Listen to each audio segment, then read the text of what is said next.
السلام علیکم دوستو۔ بیت المقدس 583 ہجری بمطابق 1187 عیسوی میں ایوبی سلطان صلاح الدین ایوبی کے ہاتھوں صلیبیوں کی شکست کے ساتھ فتح ہوا۔ صلاح الدین ایوبی نے جنگ حطین میں کامیابی حاصل کرنے کے بعد بیت المقدس کا محاصرہ کر لیا اور 20 ستمبر سے 2 اکتوبر تک جاری محاصرے کے بعد شہر فتح کر لیا۔ فتح بیت المقدس کے بعد سلطان نے کسی قسم کا خون خرابہ نہیں کیا، جس کا مظاہرہ پہلی صلیبی جنگ کے موقع پر صلیبیوں نے کیا تھا۔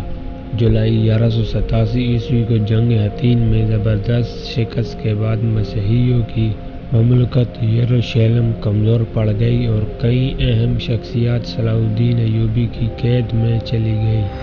ستمبر کے وسط میں صلاح الدین نے عکا، نیبلس، یافا، سیدون، بیروت اور دیگر شہر فتح کر لیے۔ جنگ شکست خوردہ مسیحی سور پہنچ گئے، جہاں حطین کے معرکے کے شکست خوردہ کئی مسیحی جنگجو بھی تھے، جن میں بیلین ایبلینی بھی شامل تھا۔ اس نے اپنے اہل خانہ کو واپس لانے کے لیے صلاح الدین سے مطالبہ کیا کہ وہ اس سے بیت المقدس جانے کی اجازت دی۔ صلاح الدین نے اس شرط پر اجازت دی کہ وہ ایک دن سے زیادہ قیام نہیں کرے گا، لیکن جب وہ وہاں پہنچا تو ملکہ سبیلیہ نے اس سے شہر کا دفاع کرنے کا مطالبہ کرتے ہوئے فوج کی کمان سنبھالنے کے لیے کی ہدایت کی۔ بیلین نے ان کا مطالبہ تسلیم کرتے ہوئے جنگ کی تیاریاں شروع کر دیں اور شہر میں اشیاء خور و نوش اور اسلحے کا ذخیرہ جمع کرنا شروع کر دیا۔ صلاح الدین کی زیر قیادت شام و مصر کی افواج سور کے ناکام محاصرے کے بعد 20 ستمبر 1187 عیسوی کو بیت المقدس پہنچ گئی۔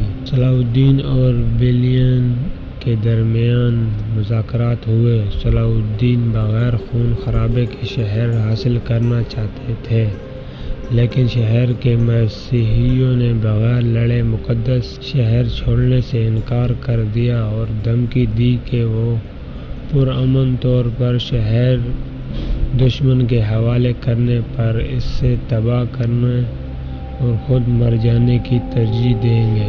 مذاکرات میں ناکامی پر صلاح الدین نے شہر کا محاصرہ کر لیا۔ صلاح الدین کے افواج برج دود اور باب دمشق کے سامنے کھڑی ہو گئی اور تیر اندازوں نے حملے کا آغاز کیا۔ اس کے علاوہ منجنیقوں کے ذریعے شہر پر سنگ باری کی گئی۔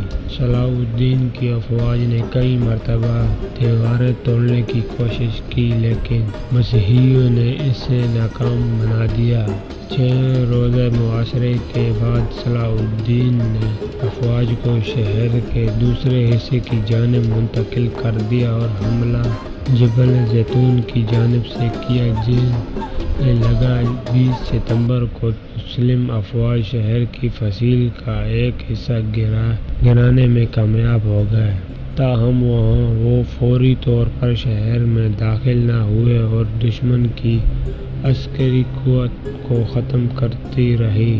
ستمبر کے اختتام پر بیلین نے صلاح الدین سے مذاکرات کے دوران میں ہتھیار ڈال دیے۔ صلاح الدین نے مردوں کے لیے 20، عورتوں کے لیے 10 اور بچوں کے لیے 5 اشرفیوں کا فدیہ طلب کیا، اور جو لوگ فدیہ نہیں دے سکے ان کا فدیہ سلطان صلاح الدین نے خود ادا کیا۔ یہ انہیں غلام بنا لیا گیا۔ بعد ازاں سلطان نے فدیہ کی رقم مزید کم کر کے مردوں کے لیے 10، عورتوں کے لیے 5 اور بچوں کے لیے صرف 1 اشرفی مقرر کر دی۔ بیلین نے اس پر بھی اعتراض کیا کہ یہ بھی بہت زیادہ ہے۔